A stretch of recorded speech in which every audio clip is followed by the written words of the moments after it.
Hi, everyone. I know some of you are still trickling in. Thank you to everybody who is here already. Thank you for joining us today for our Study Abroad Predeparture webinar. My name is Sarah Ponick, and I'm an Education USA advisor here at the US-UK Fulbright Commission. And today's session is going to be a pre-departure webinar aimed specifically at study abroad. So all of you should be students who are currently based in the UK, at a UK university, and you are headed to the US this year, either for a term or a year, to do a semester or a year abroad.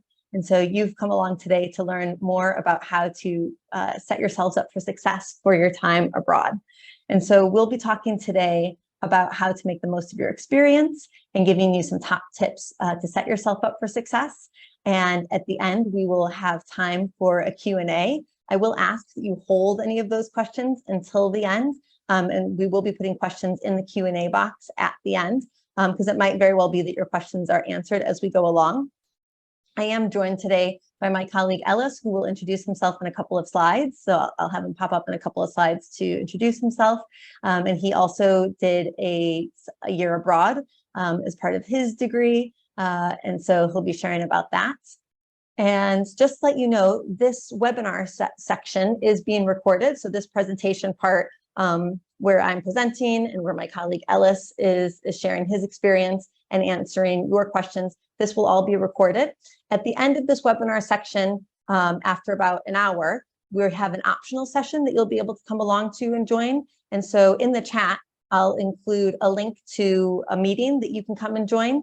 And that's an optional session at the end for anybody who wants to come along for a little bit more. And you'll have the chance then to come up on screen and speak to other students who are headed to the US, introduce yourselves, find out where they're going, maybe make some connections, and also just ask any other questions that you might want to ask in a more kind of informal setting, as opposed to a formal webinar setting. So yeah, so without further ado, moving right along. Just to tell you a little bit more about who we are and what we do here at Fulbright. So I work at the US-UK Fulbright Commission, which was established more than 70 years ago in the aftermath of World War II by a man named Senator Fulbright, who himself studied in the UK as a Rhodes Scholar at Oxford. And he thought that the best way to promote peace would be to encourage cultural and educational exchange. So we were born from that. We're a not-for-profit organization jointly funded by the US and UK government to promote peace and cultural understanding through educational exchange. And we do that in a few different ways. One way that we do that is actually by offering scholarships for postgraduate study and research in both the US and the UK. And then we also offer an advisory service to assist students, parents, and advisors with applying for US universities. And this advisory service is part of the Education USA network, which is a US Department of State network of over 400 international student advising centers throughout the whole world. And our aim at Education USA is to offer free and unbiased advice to help UK students study in the US. And we're actually the only official source of US study here in the UK. And so in today's presentation part, we're going to be talking about planning for success at your US institution. So I'll be doing some presenting, and my colleague Ellis is also going to be sharing about his experience studying in the US. So I'll invite him on the screen now so that he can just introduce himself. Thank you so much, Sarah. Hi, everyone. My name is Ellis. I also work here at Fulbright. I work on a program called the Sutton Trust US program.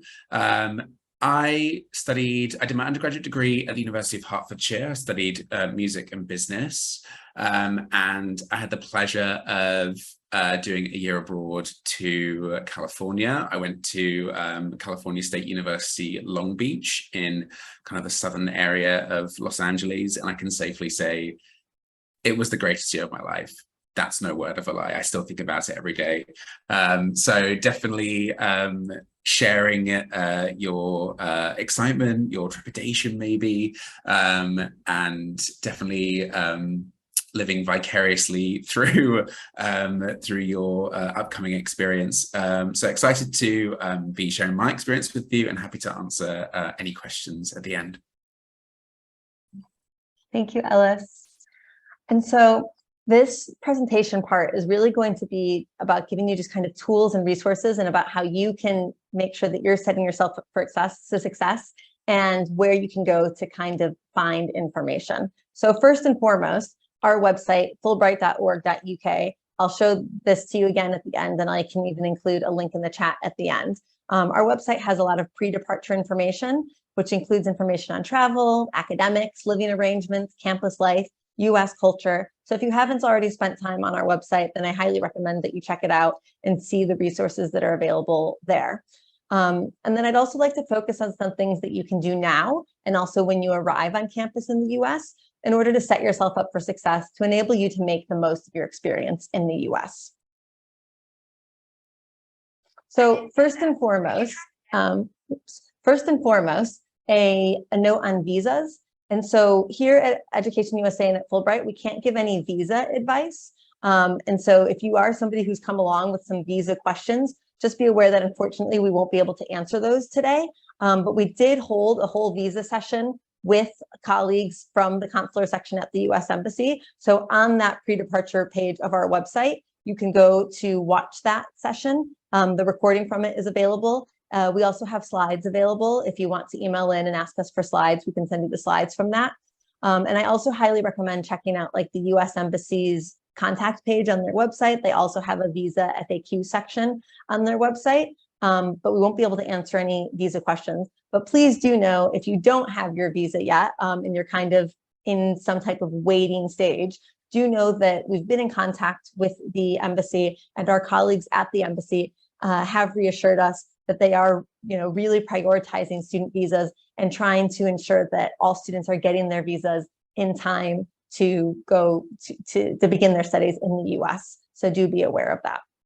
Some other things to be aware of in terms of your arrival in the US is, of course, COVID. So just make sure that you are aware of whatever COVID requirements are, essential for the university where you're attending. Each university is going to have different requirements. And I would imagine that the university where you're going to be attending has already been in touch about this. But if they haven't, then just make sure that you are up to date on what the different COVID requirements are and that you've got yourself all set to follow their requirements.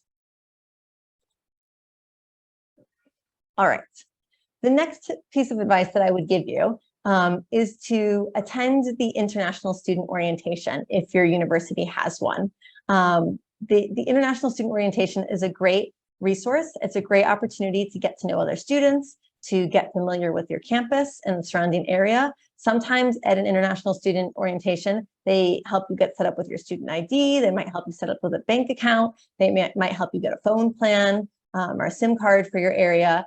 You might even have the chance to move into your room early if you're staying on campus. They might arrange trips to the local Target or Walmart, which are big stores in the US where you can buy bedding and essentials. And so these are all great reasons to take part in International Student Orientation if you've got that option. Student housing in the US can be quite different than the UK. You might have a roommate. Some of you might already be in contact with who your roommate is going to be for the semester or the year. You may have shared bathrooms potentially. If you have any questions about this, you can be sure to ask myself or Ellis in the Q&A section later, and we'd be happy to answer any questions about that. And now I'd actually like to hear from Ellis about his experience and anything that he might have to add on this. Yeah, no, that was very, very comprehensive, Sarah. My experience, it will differ depend on which university you go to. I know that for California State Long Beach, the international students arrived 5 days earlier than the domestic students who were staying on campus, and they kind of prioritized our kind of like onboarding onto the campus, just where we kind of met a lot of the faculty, got introduced to the campus, but more importantly, met other people who were also studying abroad. So when I arrived, there was about 250 students who were also studying abroad at Cal State, and we were split into 10 different check-in groups. And it was me and 2 other people who were also from England doing their study abroad year from the University of Leicester.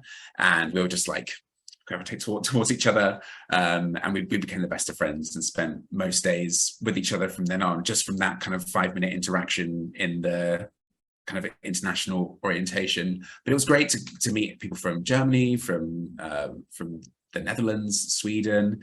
It's a great way to kind of get familiar with people who are also in the same boat as you as well. I had an American roommate. He was from kind of like the Central Valley of California, but I know that some other people were also put up with, also had a roommate for people who were also studying abroad. So it does differ from university to university, but it's kind of the most important part that really laid the foundation for my experience there. So if you do know your date there, do you know your date that you are arriving on campus, if that is earlier than other domestic students, I'd get in touch with your international office over at your partner university and ascertain if there's any kind of orientation that you can join in if you have not been told about already. Great, thank you, Ellis.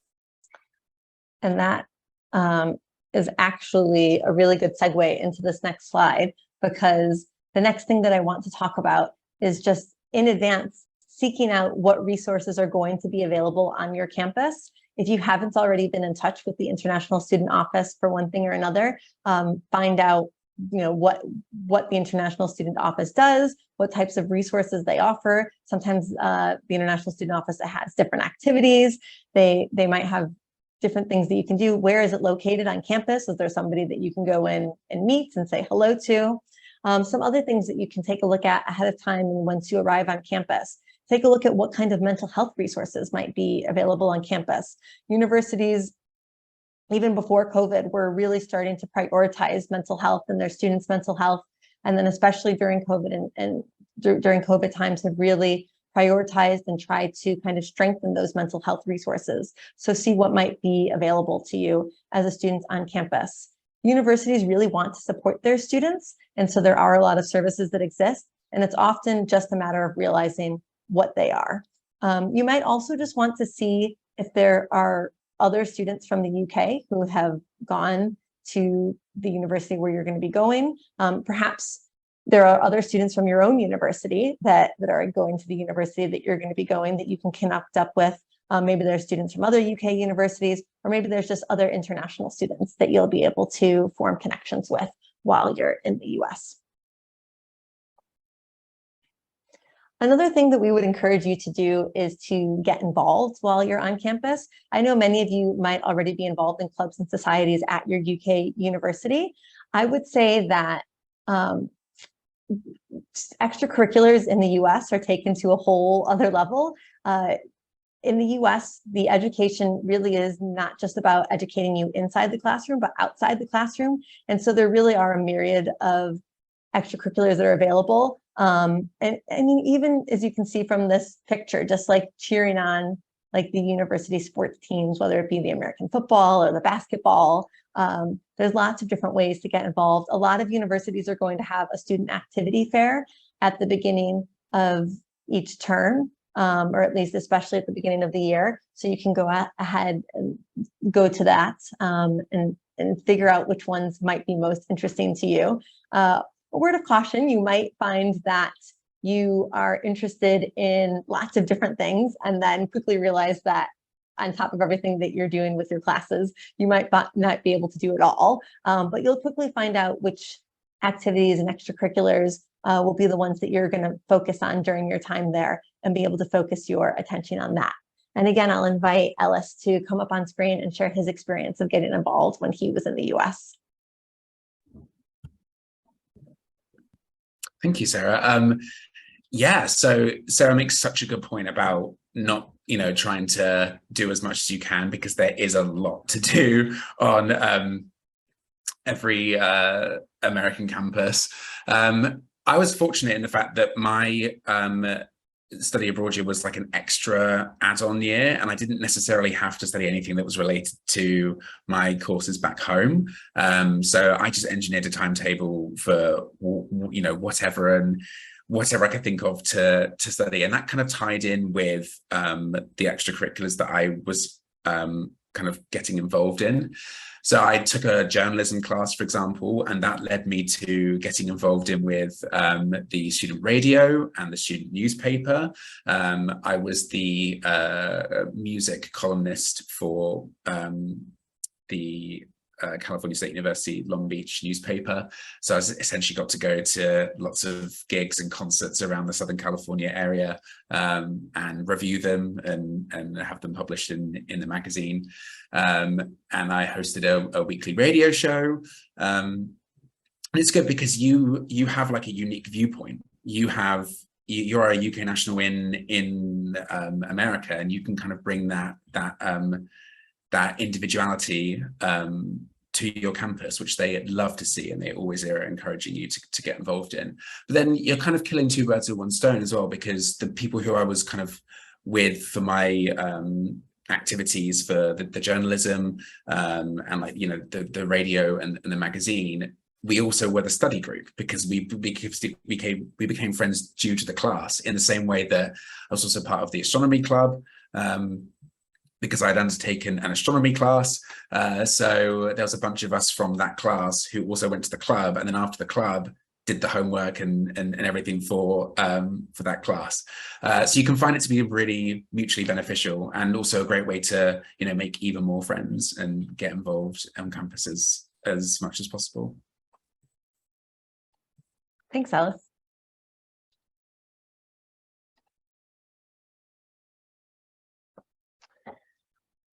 I also want to encourage you to be open-minded with your experience abroad.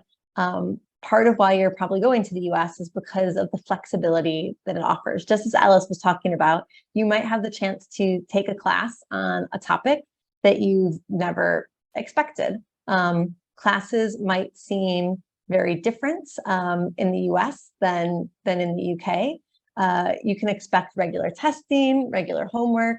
Class participation is often a part of your grade. So it is very different from the UK system, especially, you know, if you're used to a system where perhaps everything, you know, is much more dependent on an exam at the end of the term or at the end of the year. And so just be aware of that and be flexible with it, and use it to, you know, to try something different. I can't remember, Ellis, was there anything that you wanted to add here on this point? Yes, absolutely. It kind of ties in what I was to what I was saying earlier. I love the liberal arts system that all American institutions undertake. So I was able to take, you know, theatre, with geography, with American studies, with women's gender and sexuality studies, with history, which is fantastic. And I like to talk, and I like to pose kind of pensive questions, which sometimes there isn't kind of like really room for in the kind of like UK system, unless you're specifically in a seminar. However, it's encouraged, and you're actually marked on it in the US kind of education system. And I'll never forget, in my women's gender and sexuality studies, we were talking about how female identifying people are portrayed in the media. And I had brought in the idea of, I went to my professor the day before my second class of the week, and I was like, oh, I've got this really good idea for a topic at the start of class. Is this okay? Came in and basically introduced the idea of Piers Morgan and how he purveys himself in the UK media, and used that as like a talking point for the start of class. And suddenly you've got 40 other Americans who are like, oh my God, who's this? He sounds horrific. And I'm like, yeah, I know. But then I got a really good mark at the end of the year for my class participation, because I had the initiative to go to my professor and say, hey, look, I've got this really unique viewpoint that can be, you know, as a UK citizen, as a person who's been engulfed in UK media for most of my life, I'm now gonna, is it all right if I bring this to the classroom? And sometimes you may not feel like you have the opportunity to do that in the kind of UK education system, but it's actually encouraged to have those discussions and have those moments in class, and you get marked for it. So it's a win-win. Thank you. That's great to hear. I'd also really encourage you to reach out for support as you go. You will have road bumps along the way, and that's completely normal. It's not going to be smooth sailing all the way through. There'll be a lot of exciting moments, but there are going to be times when you need extra support. And so this is where it could be really important to be establishing those connections with the International Student Office, perhaps, or if you're staying in student housing, you might have what's called a resident advisor, an RA, and there might be somebody within your student housing that's able to support you there. There's also ways to get support with academic help. Universities often have a writing center to help you with your writing. And this can be for anybody, especially if you're a student who's maybe been really math and science focused and you haven't had to take as many classes that involve a lot of writing, and all of a sudden you find yourself in taking classes in the US where there's a lot of writing that's expected and you want some extra help. That could be a good resource. Or even if you are somebody who's used to writing and you just want, you're just not used to writing in this new environment and you just want some additional help, a writing center can be a really useful resource. There's also often language learning centers. Perhaps you're taking a foreign language and you want some help with that. I know that at my university, they had free tutoring available in different languages. And then I'd really encourage you to make use of those office hours with professors, something that's really common in the US, that professors will have advertised office hours, and they love to speak to students during this time. They love for students to come along and have a chat with them. And so, even though this might be quite different for a student from the UK, don't hesitate to make use of that. Also, again, if there's any counseling services available, don't hesitate to make use of those. And I'd encourage you to not be afraid to keep asking for help until you get what you're looking for. Sometimes a university might have so many different resources that they're not all in one centralized place. So it might be that you go one place and you strike out with what you're looking for, and then you go another place and they don't have quite what you're looking for to get help. So sometimes you might have to search in a few different places, which I know can be frustrating if you're somebody who's in need of help at that time. But I would really encourage you to kind of make use of all those different resources. And this is why it's great to be doing some of that research now in advance before you even need any of those resources, so that you've got them ready to go. Ellis, was there anything that you wanted to add here?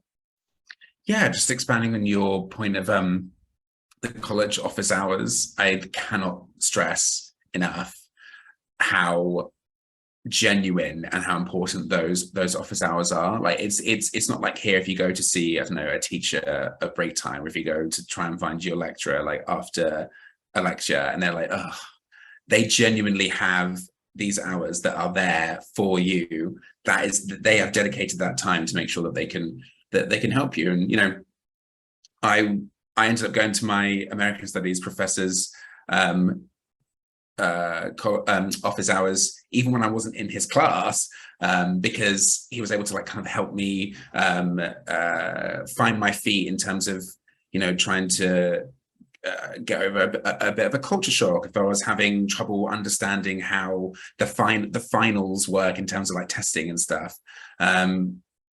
They're always kind of pleased to see you, and they're always there to help you. I know that's, I wasn't in his class, so technically I don't have those office hours, but those office hours, when you are taking those classes, are so important. And it's, they are there to assist. And if you're struggling with an assignment, or you're not really understanding how to kind of start something or go about something, especially if you're kind of doing a liberal arts year abroad and you're taking something that you've never really taken before, they are more than happy to help you, especially if you're an international student as well. Absolutely. I think that that's great advice. I know that when I was a student, I made full use of the office hours. And I even found it useful sometimes. I had a particularly eccentric, I would say, economics professor at one point, where like the textbook for the class was just like a work in progress that he had written and that he had just assigned online for us to read. And then he would give these weekly quizzes that were a little bit hard to follow. They were based on his textbook. And I found that kind of going along to the office hours and just talking to him in a little bit more detail one-on-one kind of helped me understand the way that he was thinking, and helped me do better on the quizzes, because I felt like it kind of gave me more insight to be able to understand the content in that way. So yeah, definitely recommend making use of those resources. I just want to add just one more thing quickly. I think it's really good to not only make use of the office hours for kind of your academic life on campus there as well, but also, like, I know that I struck up a good relationship with one of my professors, who turned out now to be someone that I can call on for a job reference, someone I can call on for a recommendation, someone I can call on if, you know, I need some kind of professional advice. They really do care about you. And, you know, if you make use of that time, they can become a contact that you can call on, you know, 7 years down the line. Absolutely. Totally agree. In addition to seeking out resources, you know, academically, I also recommend seeking out resources for your health and well-being. Again, as soon as you arrive, before you need them. For instance, does your university have a health center on campus that you'll be able to access? All of you will have some form of health insurance, either that you've purchased through the university or separately. And I would really strongly encourage you to read through your policy in advance if you haven't read it, perhaps reading it through more than once, to really fully understand what's included in your policy. Even with insurance, there are costs to healthcare. So just having health insurance doesn't mean that you can now go for free to the doctor or to an emergency room. And so you'll want to get a sense of what those different costs are. Oftentimes, you know, even if you just go to, because you feel like you have a cold or something like that, it might be that you get charged a copay of some amounts, is what they're called, a copay is what they're called, to do that. And so read through your policy, make sure that you understand the terms, find out, you know, what types of resources are available. Is there a health center on campus? If there's something, a small ailment that doesn't actually require going to a doctor, is it something where you might be able to go to a local pharmacy and speak to a pharmacist first before making an appointment with a doctor? All of these things are different things that you can think through in advance. And again, before you use them, because if you do get to a point where all of a sudden you need them, you're probably not going to be wanted at that point trying to figure out where you need to go or what your policy is. So now's a good time to kind of be seeking out all those resources. And that's for your physical health and your mental health as well. And then I'd also, oh, go ahead, Ellis. Did you have something to add there? No, yes. So sorry. I was just going to add, in terms of like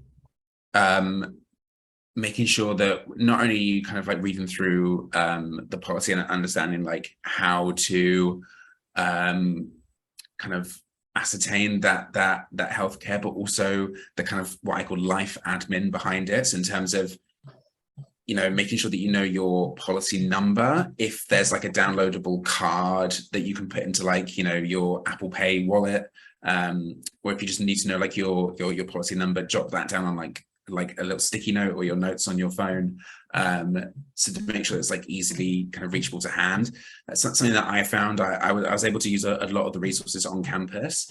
It's just, you have to go through like, I'd say like 2 or 3 staple hoops to get there before you can use the service. Like, what's your policy number? Do you have like a form of like identification on you? So even when I was, you know, like, I was very ill, I still had to be like, oh gosh, okay, where's my policy number? Where's my photo ID? So I'd say making sure that you kind of, when you're reading your policy, get that kind of life admin ticked, and have that to hand, and it would just make the process much more streamlined. Thank you, Ellis. Really useful.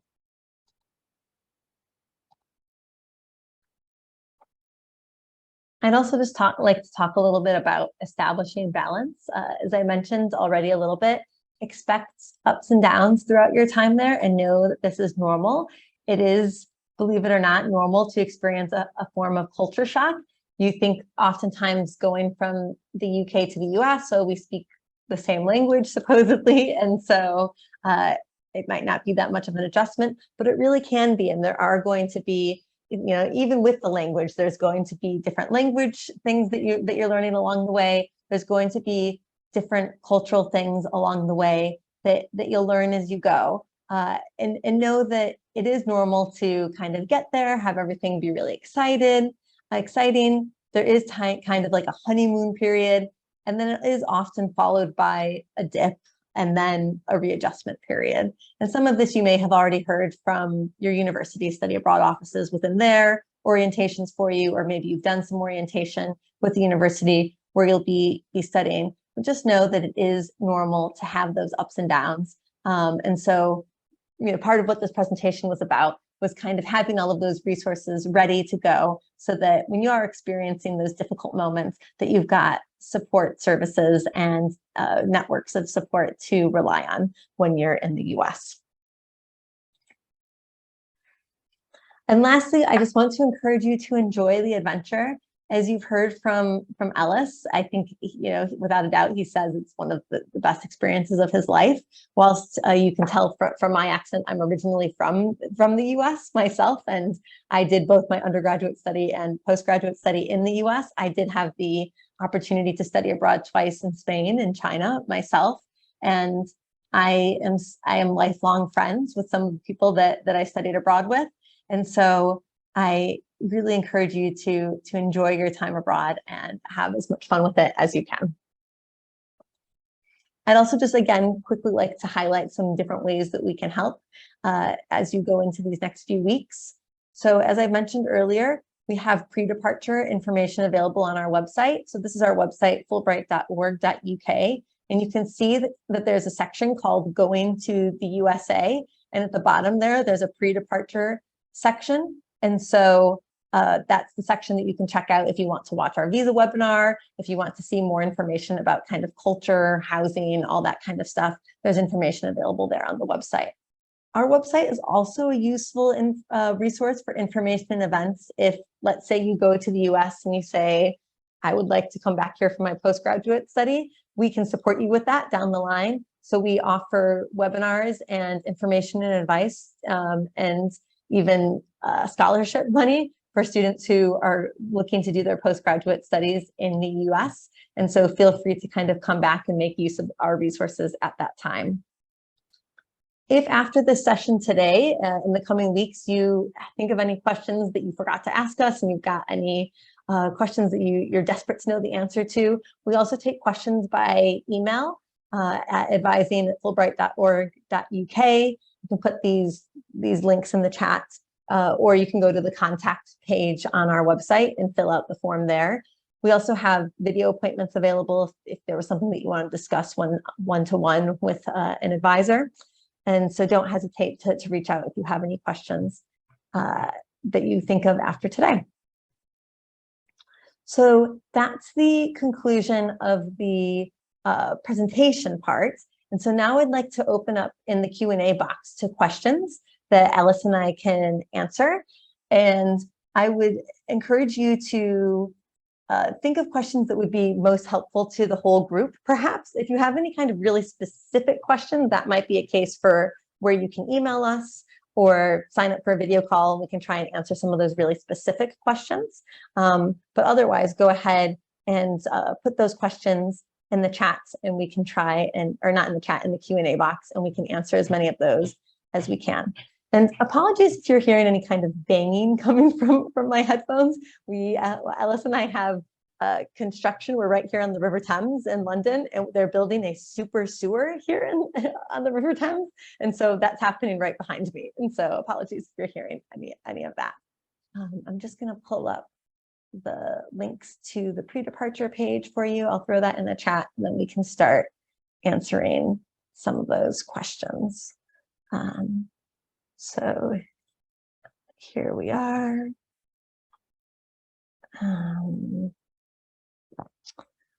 Here's the link to our pre-departure page, and here is our email address, advising@fulbright.org.uk.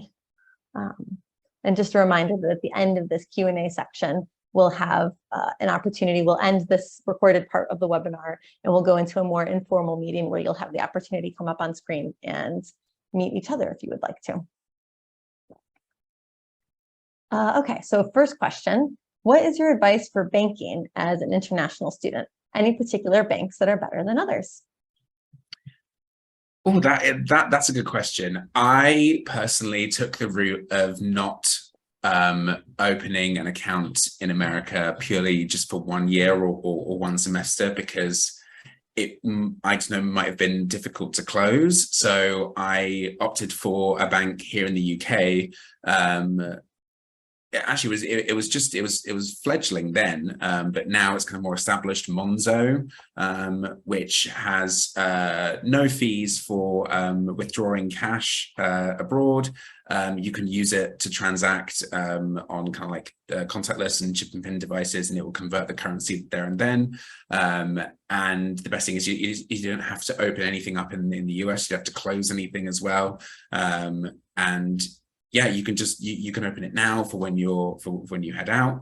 And it's really easy to kind of like send money between people as well. So that's the route that I would recommend. I don't know if you have any kind of experience or any expertise, Sarah.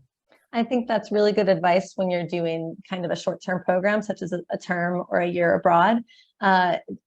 For students who are there kind of longer term, because the US is such a big country, there are just different banks that are available depending on where you are in the country. So if you were really eager to open a bank account, it is going to depend on where in the US you are and what banks are available. Some universities have certain banks that are available on their campus and are more accessible to students on their campus. And admittedly, I've been in the UK for 8 years now, so I don't know if it's changed, but at least when I was living in the US, you used to only be able to take money out for free from ATMs, from cash points, from your own bank. So you were kind of keen to make sure that the bank that you banked with had lots of locations so that you weren't having to pay every time you wanted to take money out. But also a lot of things just are cashless these days. And so I think what Ellis is recommending is probably a good way forward, but I would check in with your university, check in. I suspect it's something that they'll talk about at international student orientation as well, if it's not something that's come up. A question about doing a summer internship with your J1 visa after finishing the year. So we can't give visa advice, but you'll want to kind of check in with there's somebody at your university that's like helped you with the sponsorship of your visa, and they'll be able to answer specific visa advice. And so that's probably the way that you can go. My inclination is no, I don't think so. But again, I don't know for certain. So any recommendations for US SIMs or phone plans? Again, this kind of ties into like the banking answer. I personally would go for a plan that allows you to roam abroad in the US for kind of like just as like an add-on for your plan. Fortunately, when I was there, I'm still on 3 now, and the US was part of their Go Roam, and they had a 12-month limit of how long you could roam for. I think I say something ridiculous like £27,000 in like internet charges, something stupid like that. But unfortunately, a lot of the companies are kind of cracking down on this now and have seen that people have been using roaming for extended periods of time. So it might be worth phoning up your current provider and say, hello, I'm going to the US for a year. Is there a bolt-on or an add-on that I can do for kind of, you know, £5 or £10 a month extra that will just allow you to use your own phone and your own number out there, and kind of like call back home and use your internet whilst you're out there just as normal. Alternatively, I think that would kind of be the most cost efficient, because phone plans in the US, as I'm sure Sarah can vouch for, are quite expensive for what they are. There are some kind of like cheaper options that are coming up through. One that I would recommend is Mint Mobile.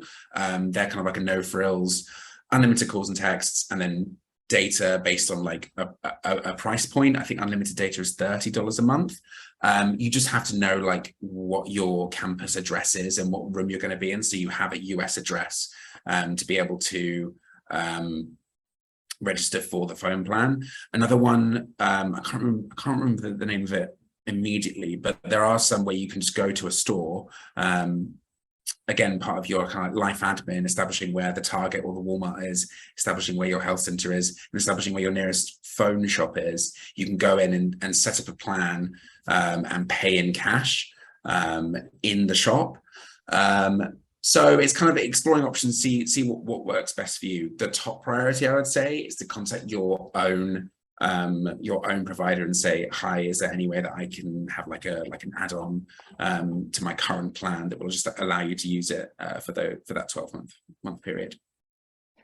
And similar to banking, phones are really going to differ depending on where you are in the country. Certain phone providers are going to have a lot more kind of towers and better connection. I mean, I think it's even that way in parts of the UK where certain providers are better in more rural parts, certain parts of the UK. Even in London, sometimes I find that the connection's not always great depending on where you are. And so this will be quite specific. You might want to wait and to see who like the best services on campus of where you are, or you can go online and kind of look at like the data coverage and what kind of service different providers have.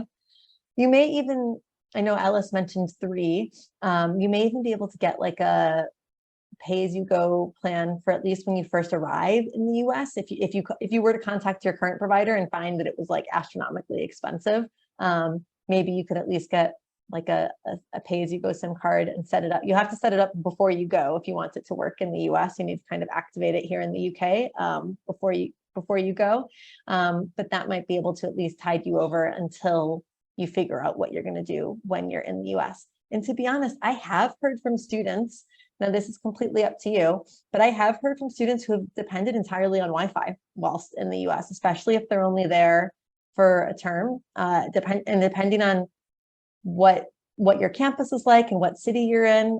I mean, I had a friend from the States who came to visit London recently and didn't get a phone plan while she was here. And she was surprised at how most of the time that she was here, she was basically able to be connected because wherever she went, there was always Wi-Fi. And so that some students might just choose, you might just choose to do something like that. Alice, a follow-up question on Monzo. Did the free cash withdrawal work with any ATM? Yes, so any ATM that says that it has free cash withdrawals, you can withdraw £200 every 30 days. And there's a 3% fee on top of that now. It used to be kind of like 500 every 30 days, and that was it. But yeah, if it says this machine will charge you $1.10 to withdraw, then it will charge you $1.10. But if it says that it's free withdrawals, Monzo will not charge you a fee unless you're over your £200 every 30 days. But most places now in America, fortunately, are contactless, so you'll have no problem with that. Great, thank you. I think this is a question you might enjoy, Alice. This student likes the idea of traveling around the country, perhaps driving from state to state. Was that something that you got the chance to do during your time abroad? Thanks.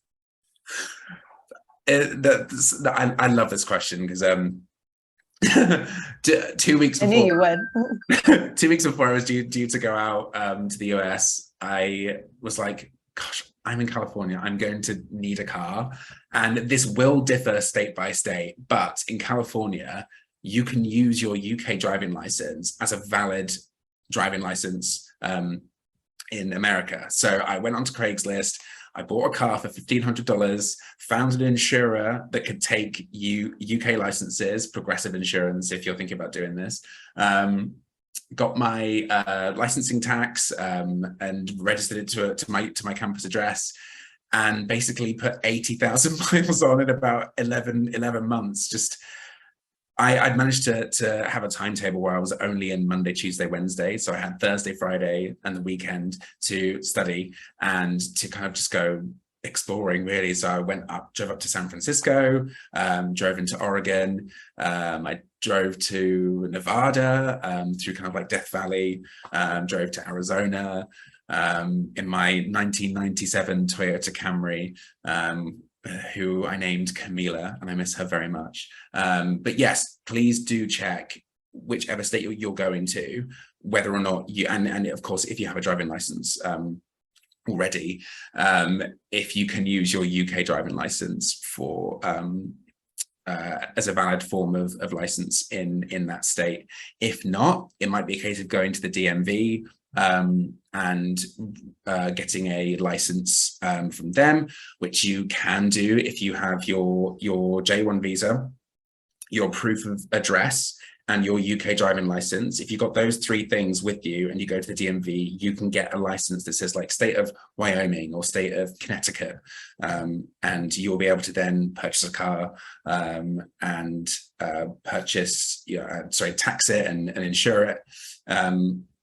I would say if you are thinking of doing that, sell it well over a month before you depart. I left it very, very close, and it was like 3 days until I was due to go back home, and I'd still not sold this car, and I was like, I'm just gonna have to leave it here. But fortunately found someone who was willing to buy it. It is quite a lot of hoops to jump through, but that was probably the most memorable time of my year abroad, was having that car, having the freedom to just go and drive and explore. I mean, California is a huge state, so I kind of barely made it outside that state, just managed to go to like the peripheries. But if you're like on the East Coast or kind of like South Atlantic coast, then yeah, you'll be able to kind of explore, go and visit different national parks, just what I did. But yeah, it definitely is worthwhile. And I managed to sell my car for more than I paid for it. So I'm essentially impressive profit as well. Yeah. That's great. Thank you, Ellis. Those are all the questions that we currently have in the chat. I have a question for Ellis, and then whilst I ask that, if there is anybody else who has any other questions that they want to ask myself or Ellis, you can go ahead and put those in the Q&A box. Otherwise, after this question, we can wrap up this recorded webinar session and we can move into the informal meeting chat where you all get to come up on screen if you would so like. But my question, Ellis, I know it's going to differ depending on what university students are at, but what was the housing and dining situation like at your university? And how was it different from your UK experience? Yeah, so I loved it because here you have your flats, or you have your halls that have kitchens in, that are kind of communal spaces with the people that you're sharing your house with. However, in most dorms in on-campus American colleges, you have a dining hall.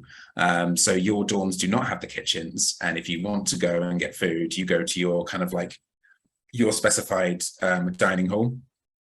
I got the unlimited dining hall pass, so I just had unlimited swipes. But usually you have to get some sort of meal plan that will give you a certain amount of swipes into the dining hall per year. I eat a lot, so I got the unlimited swipes.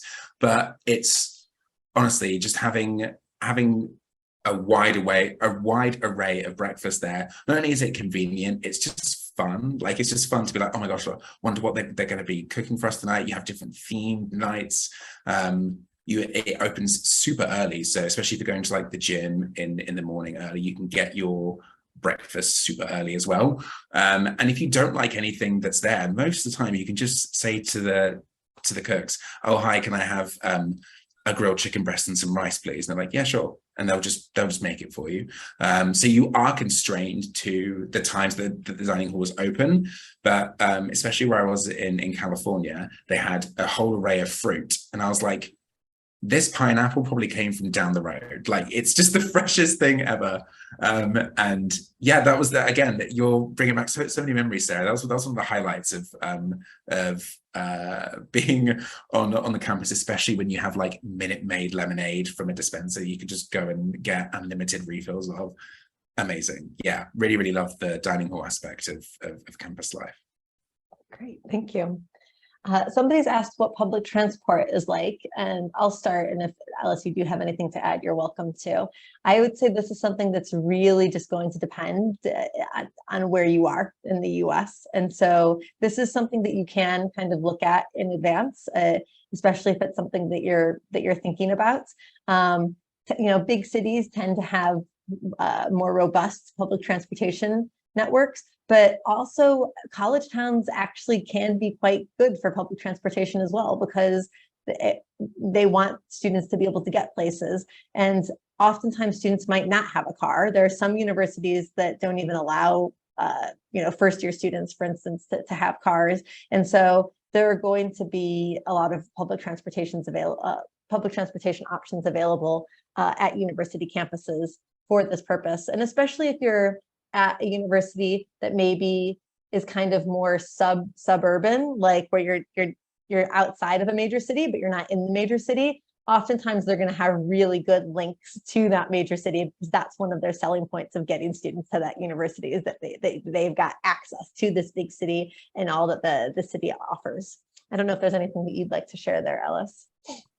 Yeah, I think because I knew the kind of makeup of California before I got out there, I knew that to actually benefit and to even kind of get off of campus and go somewhere, I had to have a car, because Los Angeles is a very sprawling metropolitan area. However, there's not much investment in transport. It's basically just built for roads and for cars. However, if you go all the way to the kind of like East Coast and into New England, there's a lot of like integrated like Amtrak trains that can take you from places in Connecticut down to New York City, and then within your local area as well, there's a lot of really good frequent buses. But then if you hop over to like, I don't know, Idaho or Wyoming or the Dakotas, it's just going to depend on where you are. Kind of unlike the UK, when you can kind of ask, oh, what's the transport like there? And you kind of know what you're talking about, because it is kind of uniform across the whole of the UK. It really just kind of varies state by state.